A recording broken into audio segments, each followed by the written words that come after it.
Bonjour à tous. Allez, notre petite musique de générique.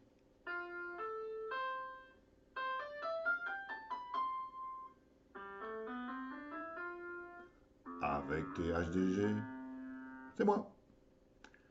Aujourd'hui, la cinquième vidéo. Oh, déjà. Le temps passe trop vite. On sera bientôt tous vieux. La cinquième vidéo, disais-je, de l'école en question, se risque à aborder l'épineuse question des bonnes vieilles pratiques scolaires. Tout un programme. L'école est en effet un lieu fait de règles, d'habitudes, de pratiques, parfois très anciennes, qui pourraient paraître aujourd'hui complètement dépassées, voire n'avoir carrément pas ou plus de sens. Oula, il faut que je fasse plus court. En une seule phrase un peu trop longue, je viens peut-être de perdre plusieurs dizaines de followers. Alors, reprenons. Eh bien, détrompez-vous, il n'en est rien. Là, d'un coup, j'ai fait plus court. Combien ai-je regagné d'abonnements, croyez-vous? Allez, on continue. Que du contraire. Encore plus court, dites donc. Franchement, là, je m'épate. Trêve de plaisanterie. C'est qu'en bonne pédagogie, tout peut prendre le sens qu'on veut bien lui donner. On en trouve des exemples à l'appel. Ah, elle est jolie, ma pelle, hein? Hein. Alors là, un petit problème de prompteur qui ne suit pas. On y remédie rapidement. Parmi eux, la disposition des bancs et des élèves dans les classes.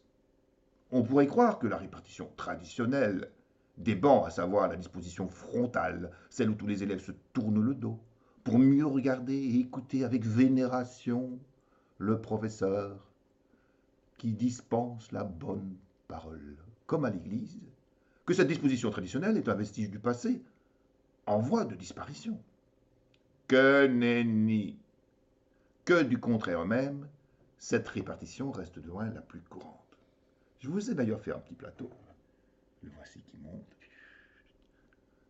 avec une classe de Playmobil. Joli nom. Tout d'abord, pourquoi est-ce qu'elle reste la plus courante? Tout d'abord parce que tout le monde s'en accommode, car tout s'y passe comme dans les pelotons cyclistes au Tour de France ou ailleurs. Les premiers pédales, ce qui permet aux autres de rester dans leur sillage presque en roue libre. Ça arrange tout le monde. Ensuite, parce que si on disposait les élèves en U ou par groupe, ils risqueraient de parler, voire de communiquer davantage encore, ce qui est un défaut spécifique à la race humaine qu'il ne faut surtout pas encourager au sein de notre jeunesse. Pire, il pourrait arriver que certains d'entre eux s'aventurent à donner leur avis, ce qui ouvrirait la porte à la contestation et, effet pervers, risquerait dangereusement de remettre en cause la pensée unique. Sans compter que cette disposition des bancs permet un gain de place inestimable.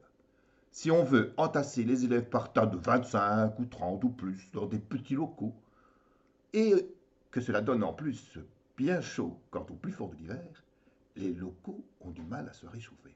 De toute façon, nos élèves sont tellement habitués à communiquer par SMS ou par email ou autre Twitter, sans geste et intonation, que cela ne leur apporterait absolument rien de voir de face leurs codisciples quand ils prennent la parole.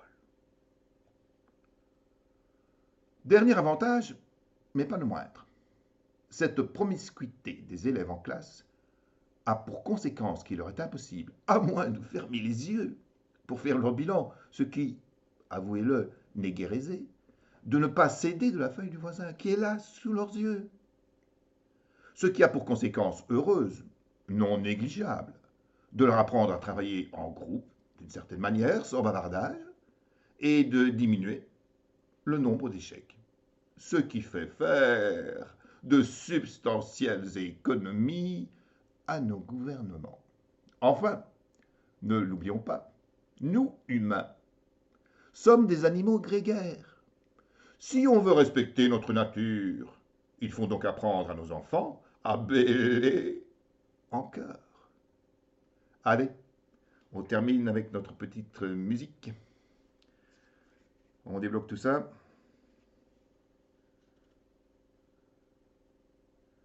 Voilà. C'est parti. Pour te lever avec entrain, prends ton petit déjeuner avec tes HDG. Je pense que j'ai encore raté le début. Un peu de retard. Je ferai mieux la fois prochaine. Allez, à dimanche prochain. Et bonne semaine.